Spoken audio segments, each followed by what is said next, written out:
Hello dear audience, I am Dr. MANOJ GUPTA, Assistant Professor in the Faculty of Engineering and Technology of Subharti. So I am going to teach you the engineering mathematics.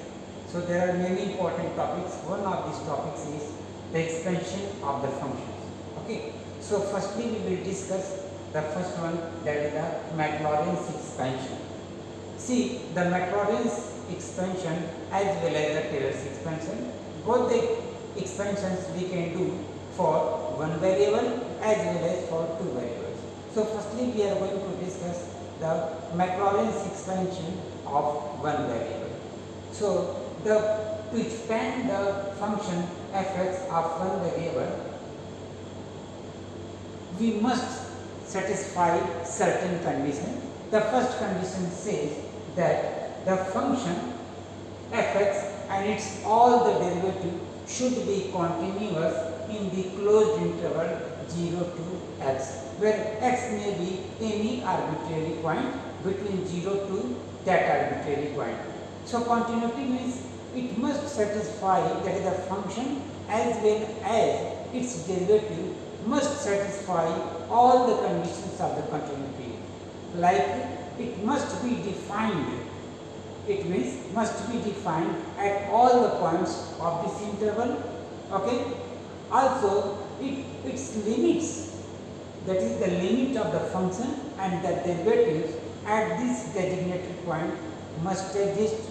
And the third point is that the defined value of the functions and the derivatives must be equal to their limiting value. If all these conditions are satisfied, all these three conditions satisfied, only then we can say that the function and the derivatives of all orders are continuous. Okay.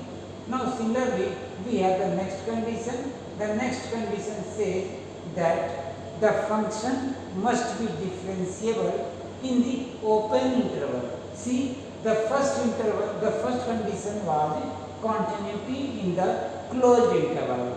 Closed interval means what do you mean by the closed interval? Closed interval means like if we say that x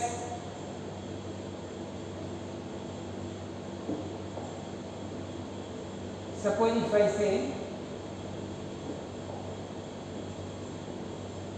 x belongs to AB, okay. So it is the, if we say x belongs to the closed interval AB, it will mean that x is greater than or equal to A and less than or equal to B. It means our function must be continuous at all points including 0 to x. Okay. Now, but the function must be differentiable in the open interval. It means that all the derivatives of the function must exist in the open interval. So what do you mean by the open interval? Open interval means like if I say x belongs to open interval, like open interval. This is the open interval. Open interval. So it means that this x must be greater than A and less than B. It means that our function must be differentiable between 0 and x, at all the points between 0 to x, okay, excluding 0 and x. Okay. So it must exist. In another way we can say that the derivative, if I say that the function is differentiable in the open interval 0 to x, it also means that at all the points between 0 to x, the left hand derivative and the right hand derivative of the function are same. If these two conditions are satisfied, then between 0 to 1 there exists one value of x equal to theta in such a way that this expansion holds good. Okay, and this is true only for a particular value of x which lies between open interval 0 to x. Here in this result, the last term, this last term is called the remainder term. Okay, and this remainder terms becomes 0 when we include a number of infinite terms in the expansion. In another way we can say, if the number of terms n tends to infinity, then the remainder term will tend to 0. Okay, so as many parts exist in the expansion, the remainder term will be very, very low. Okay, now if this situation holds, then in that situation this result is called the Maclaurian series of the function fx, which is also known as the Maclaurian series of fx about the origin or the point x equal to 0. Here x equal to 0 represents the point origin.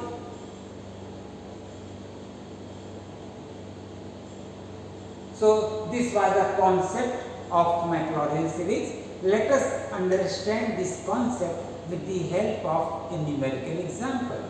So here we are going to take up a very, very popular expansion like expansion of exponential function. Okay.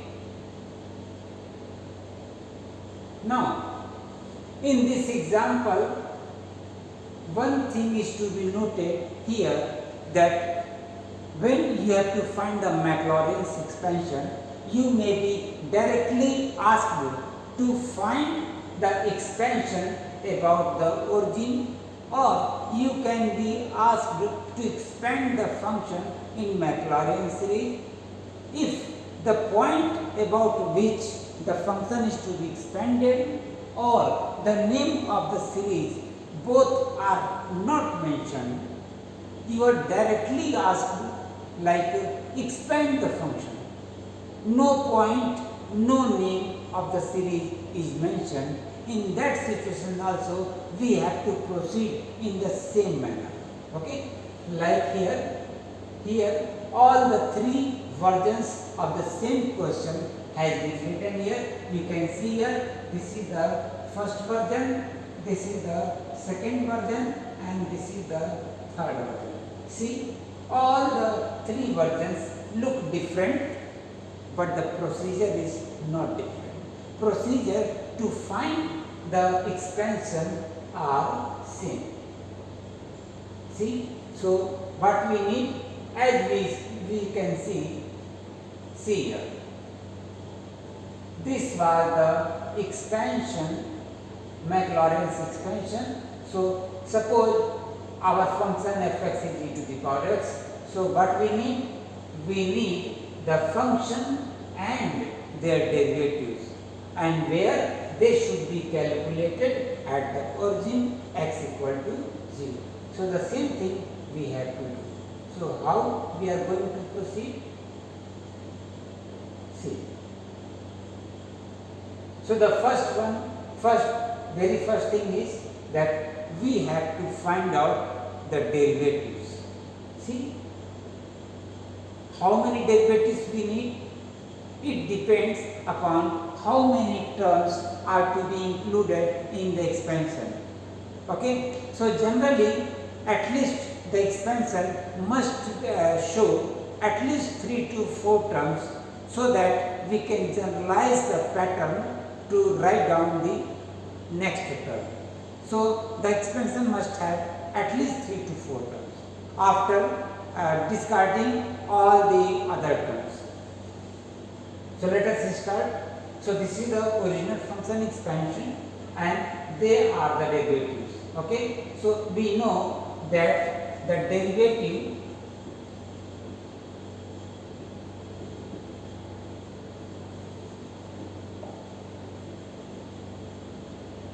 derivative of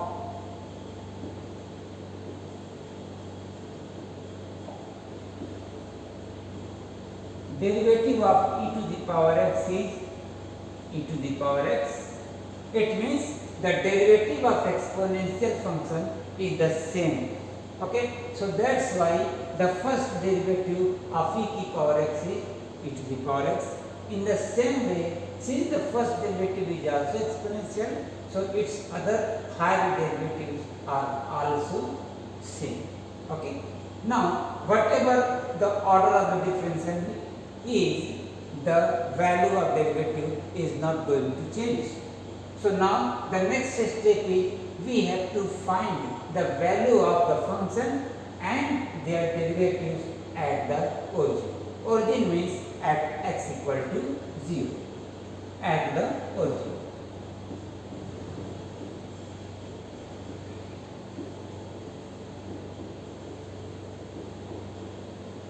At the origin.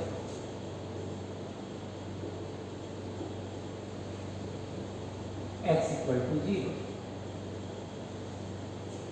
See, so at the origin x equal to 0, we have to find the function of f, that is e to the power 0 equal to 1. Similarly, the derivative of first derivative at x equal to 0, and similarly other values. You can easily see that all the values comes out to be equal to 1. And how it is done? As we know that if the power of any number is 0, its value is 1. Like x equal to 0 is equal to 1. This is the reason. So, by using this result, all the derivatives comes out to be equal to 1. Now, the next step is very, very simple. We have to simply write the formula of Maclaurin series, which we have already mentioned above. Just put the values of all the terms. Like the function is e to the power x, f of 0 and the derivative all are 1. So just put 1, 1, 1, and then after simplification it comes out to be equal to this one. And we know that this is nothing but the expansion of the exponential function e to the power x, which is very, very useful, very much useful, which we can use at many places. So this was the Maclaurin series. I hope you are enjoying this lecture. So let us continue to the next expansion.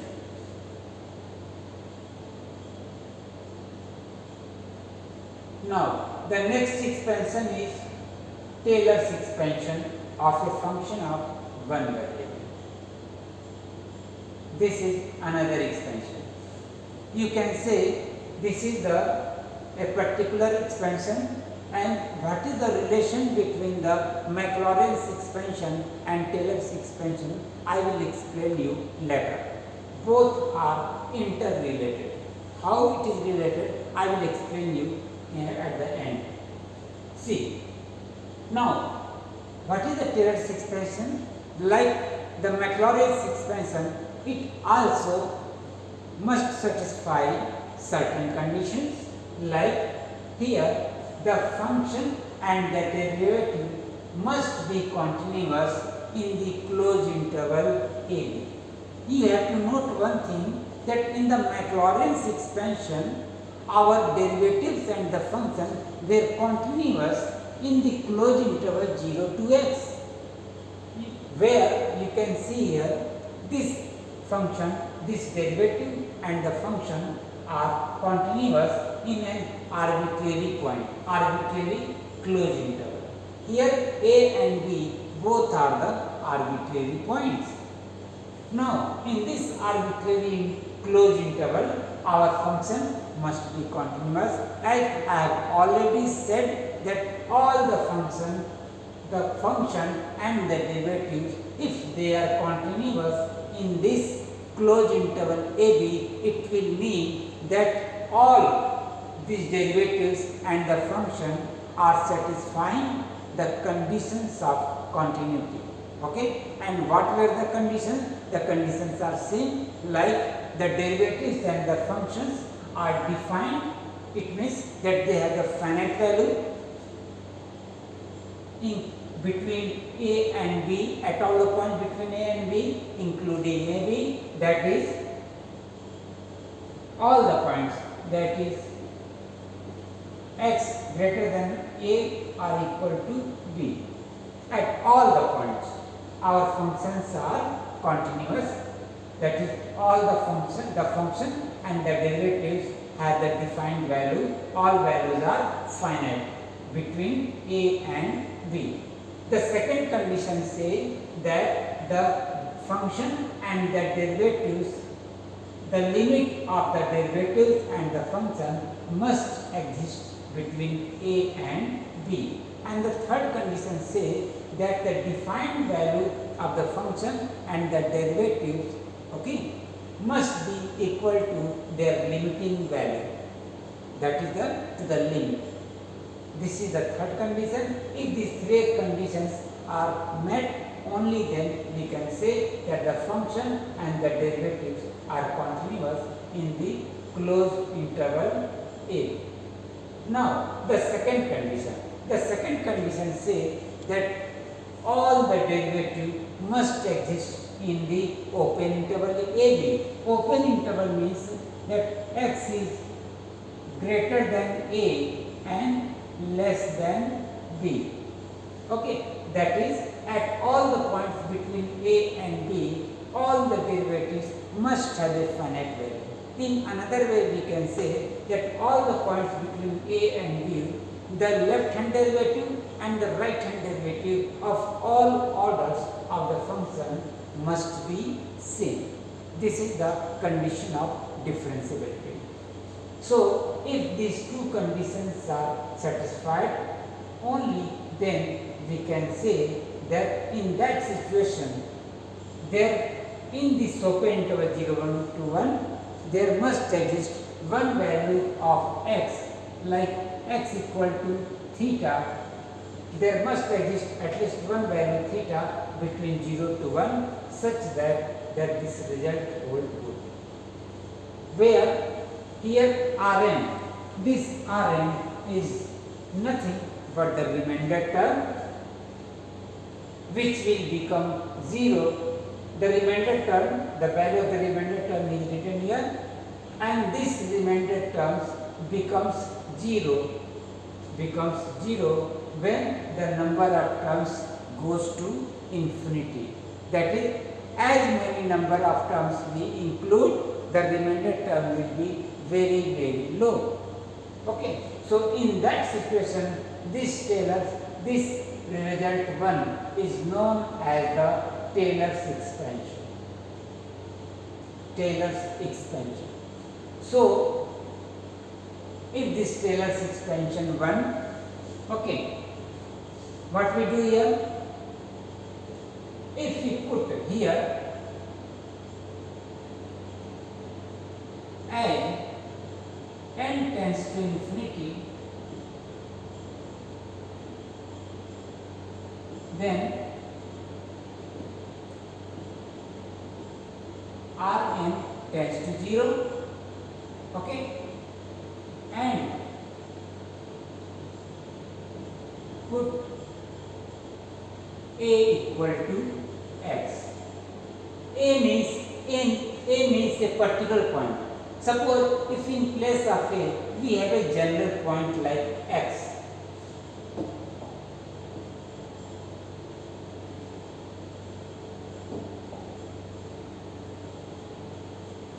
We have a general point x. So in that situation, this result 1 becomes like this one. This result comes, okay, this result comes as equation number 2. It looks like f of x plus h equal to fx plus h into f dash x plus h square upon factorial 2 into f double dash x and so on. Okay, so this is one version of Taylor's expansion of function. Here one thing is to be also noted, that here this is f of x plus h. Here in comparison to h, h is very low. Like here h is very low in comparison to x. Okay. Now if in this equation number 1, if this in this equation number 1, if we just put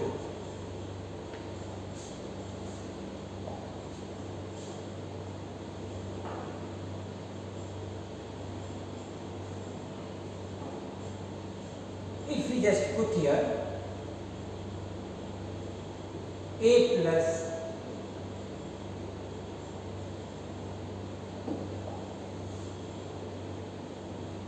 a plus h equal to x.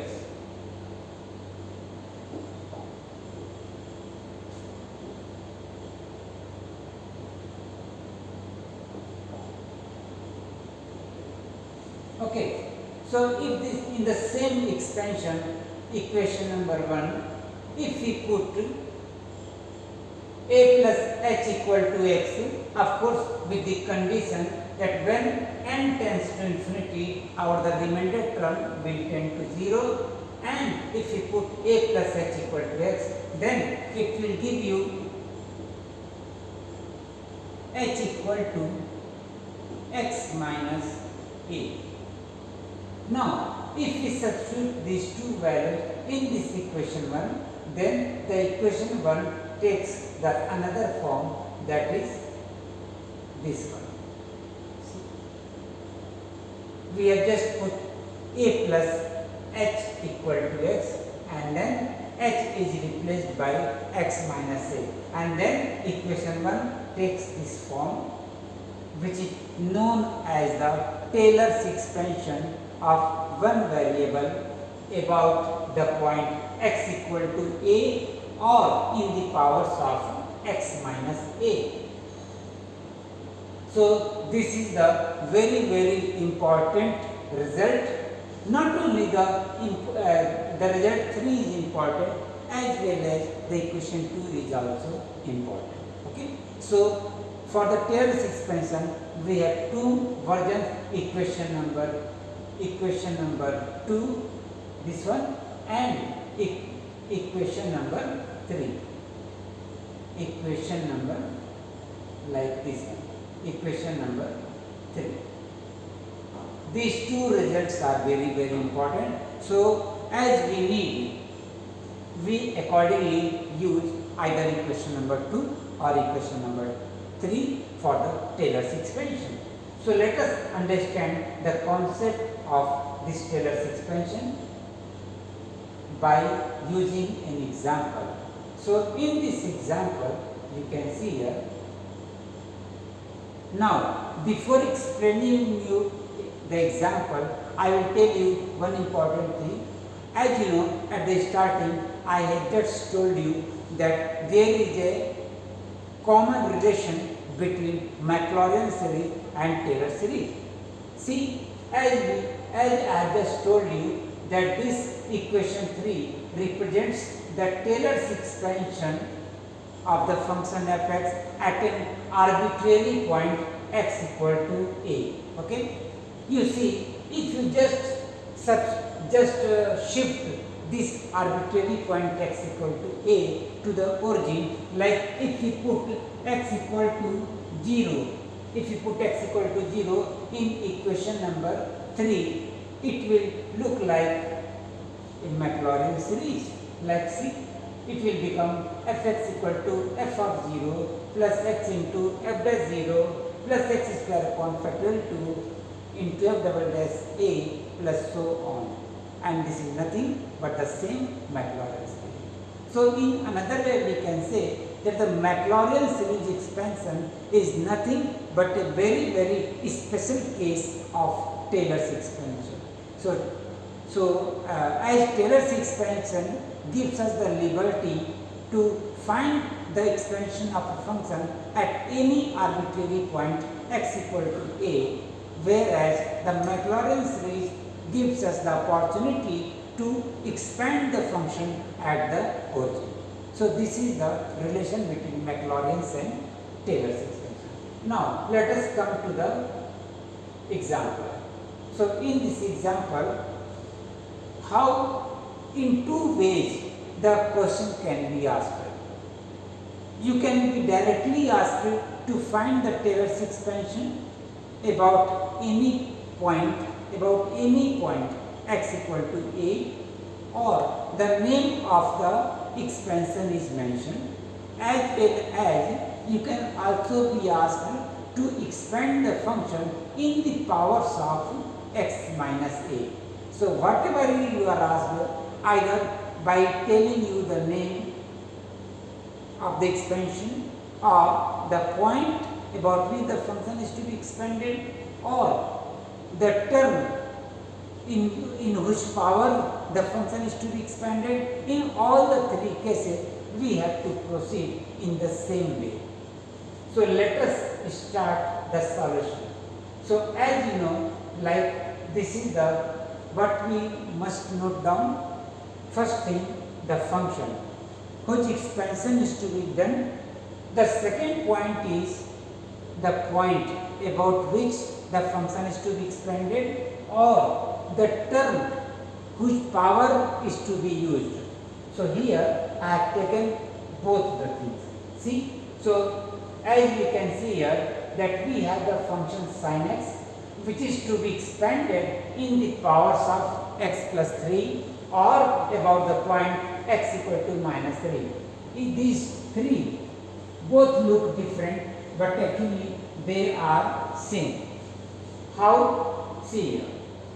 So this is the function fx equal to sin x, and the term was x plus 3.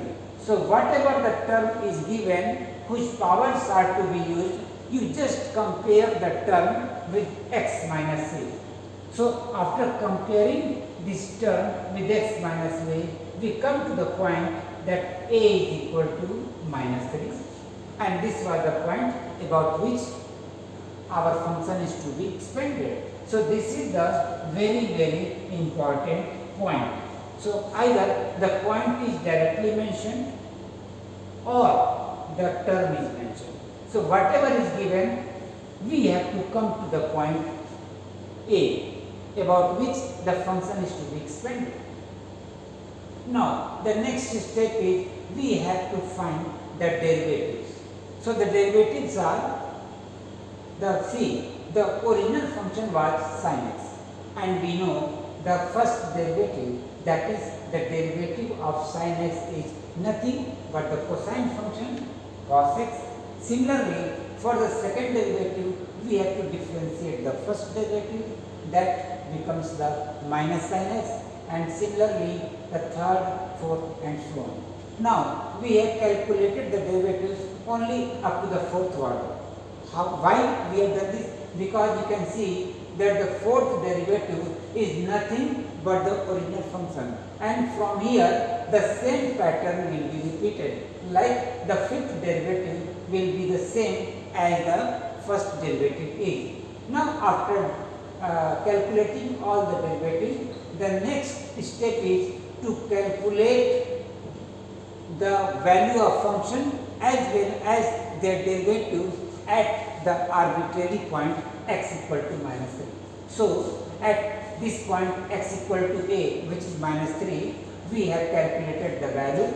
See here, sin minus 3, and we know that sin minus x is nothing but the minus sin x, and cos minus x is nothing but the cos x. So by using these two results, we come to the point that sin minus 3 will also be equal to minus sin 3.